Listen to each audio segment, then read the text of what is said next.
Lesson 15. My thoughts are images that I have made. Workbook for students. A course in miracles. It is because the thoughts you think appear as images that you do not recognize them as nothing. You think them, and so you think you see them. This is how your seeing was made. This is the function you have given your body's eyes. It is not seeing, it is image-making. It takes the place of seeing, replacing vision with illusions. This introductory idea to the process of image-making that you call seeing will not have much meaning for you. You will begin to understand it when you have seen little edges of light around the same familiar objects which you see now. That is the beginning of real vision. You can be certain that real vision will come quickly when this has occurred. As we go along, you may have many light episodes. They may take many different forms, some of them quite unexpected. Do not be afraid of them. They are signs that you are opening your eyes at last. They will not persist, because they merely symbolize true perception, and they are not related to knowledge. These exercises will not reveal knowledge to you, but they will prepare the way to it.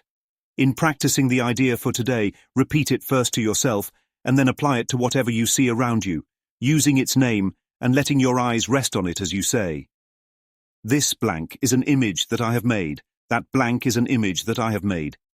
It is not necessary to include a large number of specific subjects for the application of today's idea. It is necessary, however, to continue to look at each subject while you repeat the idea to yourself. The idea should be repeated quite slowly each time. Although you will obviously not be able to apply the idea to very many things during the minute or so of practice that is recommended, try to make the selection as random as possible. Less than a minute will do for the practice periods if you begin to feel uneasy.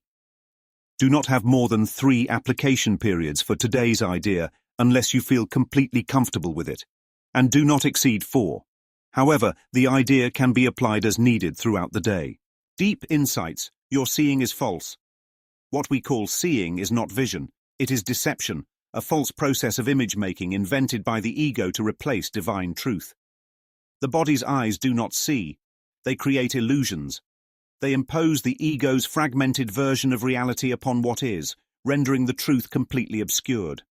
The body's eyes are tools of distortion, and what they show us is nothing.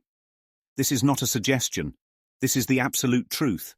When you look at the car, you are not seeing a car. You are seeing an image you have made in your mind. When you look at your brother, you do not see your brother.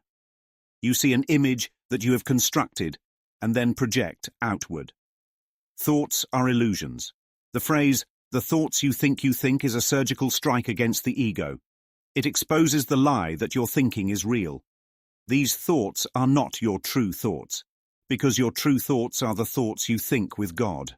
What you think are meaningless illusions, images created by the ego to perpetuate separation. If you are being thought by God, then your individual thoughts have no power and no reality. The ego's thinking is a smokescreen for truth. This is not up for debate, it is a fact. Light episodes. Signal, awakening. The light episodes described are prophetic signs that your spiritual vision is awakening. They are not random or meaningless. They are the first cracks in the ego's facade. These episodes are not related to physical light or physical sight. They are glimpses of true perception. They symbolize the undoing of the ego's false images and the emergence of your capacity to see the truth. These episodes should not be feared. They are proof that the process is working, that your false vision is giving way to the light of reality. The purpose of this lesson. This lesson dismantles the foundation of the ego's world by exposing the lie of image-making. The entire physical world is built upon the false idea that seeing equals knowing, and this lesson makes it clear that what we see with the body's eyes is nothing. The only purpose of these exercises is to unlearn the lies of the ego so that real vision can begin to emerge. Real vision does not come from you, it comes from beyond you, but you must clear the ego's interference to prepare the way. True perception is not knowledge. True perception is a necessary step toward knowledge, but it is not knowledge itself.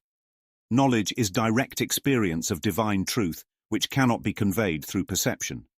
True perception is only a symbol, a tool for undoing the ego's lies. Understand this clearly. These exercises will not reveal ultimate truth to you. They will only prepare you to receive it by removing the blocks to your awareness. Emphatic reflections. The ego's deception is exposed. This lesson does not leave room for interpretation. It states unequivocally that the world you see is a lie and that your thoughts are illusions. The ego will resist this truth with every tool it has, but the light episodes and the edges of light that begin to emerge are undeniable proof that the ego's grip is weakening. The body's eyes are tools of the ego. The eyes are not neutral instruments. They are actively used by the ego to perpetuate its lies. True vision has nothing to do with the body and everything to do with the mind's alignment with God.